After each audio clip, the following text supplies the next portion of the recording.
Hey folks, this is David Smith at Correctional Officer Lifestyle coming to you today with another video. What to look out for, okay? What to look out for. Now, we use the National Incident Management System and the incident command structure that NIMS provides for all of our emergency information that we need to go through, okay? That being said, the first thing that we're going to say is so-and-so, or I'll use me as an example, Captain Smith to Century Control, stand by for emergency traffic. What that does is it stops everything on the radio. Nothing else comes over the radio that is not associated with the emergency that I just stopped all radio traffic for. In a perfect world, that works. In the world I work in, sometimes it doesn't, and you have to be reminded. But that's where we start with. Control room will echo that, and then I'll tell them what I got going on. And the control room, I don't know how they do it in every other state or what have you, but like I said, we use ICS structure with NIMS, okay? Control to all A-team responders, please be 51, or please be en route to whatever location. We use plain English. We don't use 10 codes and we're under emergency traffic, okay? Plain English. What I'm going to hear next is officer such and such responding, officer so-and-so responding, sergeant such and such responding, Lieutenant Schmuckatelli's on the way, stuff like that. I'm going to hear a bunch of people get on that radio that I did not name as A-team responders when I was in my shift briefing.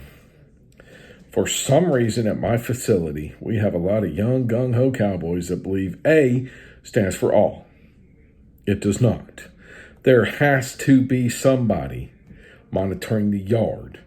If you're feeding chow, there has to be somebody, preferably two, to monitor the chow hall until the emergency has been resolved.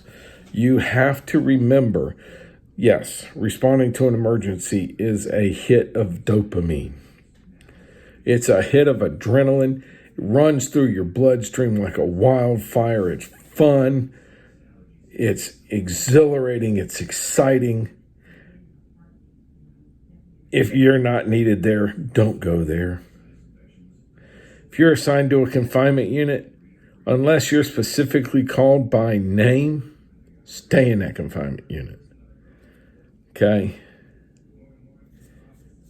One of the things I can't stand is to have everybody respond to one incident, because that's all it's going to take. If the inmate population knows that I blow the whistle over here, I'm going to get every staff member over here.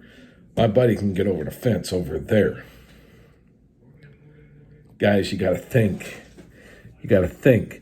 If you hear a call for assistance, somebody has to monitor the remainder of your inmates. Somebody has to stay and watch those inmates. It's vital that somebody stay and watch those inmates, okay? As always, there's no place for domestic violence. If you are the victim or you know the victim of domestic violence, 1-800-799-SAFE. 1-800-799-7233. That is a domestic violence hotline. The people at the other end of that conversation have the tools, abilities, and resources to help the victims of domestic violence. Yes, my eyes are sagging. My eyes are sagging bad. I am tired as you can't imagine today. But anyway, I digress. If you know the aggressor in a domestic violence situation, say something to somebody. The absolute worst thing you can do is nothing. If you are the aggressor in a domestic violence incident, first, admit that you need help. Second, ask for it. It will be provided. Might be a couple strings attached, but it will be provided. That's all I got for this video, folks. It's David Smith, Correctional Officer Lifestyle. Remember, we work in corrections. One team, one fight.